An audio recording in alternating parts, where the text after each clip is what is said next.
I also want to be real clear that I'm very proud to say that we have had elected our first black president. All right? I'm sorry. Right. I'm sorry he didn't do a better job. I really wish that he would have. I do. Kid Rock at a Romney Ryan event last year. He was one of my very first guests back in January 2011. We had a conversation I won't forget in a hurry. We talked politics, we drank his badass beer, and he came out with this afterwards. The is Piers Morgan? We'll discuss that in a moment, Mr. Rock. Anyway, he's now getting ready to go back out on the road, and he's promising fans their best night ever without going broke. Joining me again is Kid Rock. How are you? Good. Nice to see you. So you were actually the very first interview I conducted for CNN. It wasn't the first to air, it was the first one I did. And you gave that legendary promo, Who the Bleep is Piers Morgan? I was very gratified that you introduced yourself to me by name today and said, hello, Piers. You've come a long way. Congratulations. Welcome to American pop culture. Thank you. I feel like I've made it. If Kid Rock knows who I am, I feel like I've made it. Let's get serious. I love your promotional ticket tour thing. You've got 29 concerts, an American tour. Ticket prices would normally, I guess, have been between, I don't know, $30, $40, $100. You've decided to nail your mast to a flat fee of $20 and $4 a beer for a 12-ounce guzzle of beer. Why are you doing it, and what do you hope to achieve? It's gotten out of hand. The price of concerts, the price of entertainment, period. You know, whether it's a sporting event, going to the movies, buying a soda there, whatever. And what do? Obviously, a musician to play concerts. I've been very fortunate. I've always tried to keep prices what I think are fair. And I've always said I'm proud that I could walk around with my head held high and look someone in the eye knowing that I haven't taken an unhonest dollar from a working man. But how can we make it better? Well, the artists come in and say, we want to get paid this much to show up, which is usually an astronomical amount, a lot of money.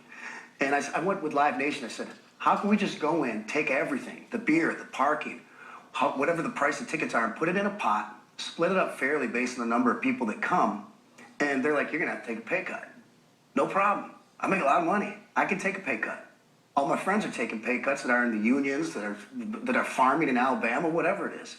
I can surely take a pay cut too. Not cutting down my show or the people that work for me. I can take a pay cut. Do you know how much this is all going to cost you?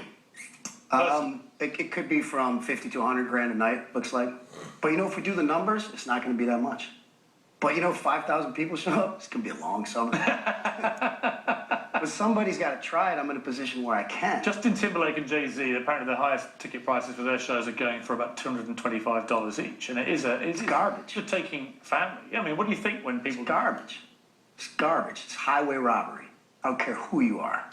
You know, I would consider both of them, you know, in a circle of friends in the business, but I don't agree with it in one.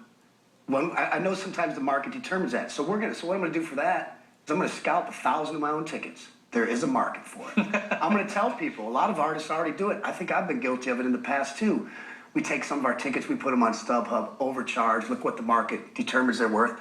I'm taking 1,000 of them and I'm scalping them. So if you want to be guaranteed a ticket, because sometimes you buy them from a scalper, you get there, there's already someone in your seats.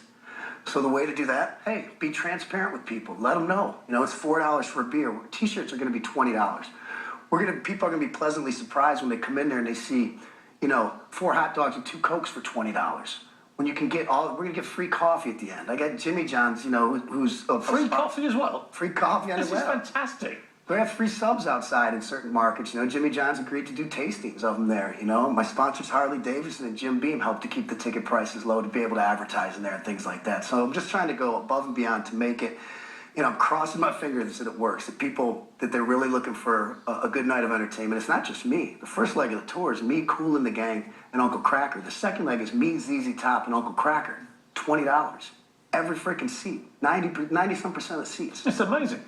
You're doing it predominantly, I guess, because you have sensed that the economy in America, for many people, is still very tough. I live in Clarkston, Michigan.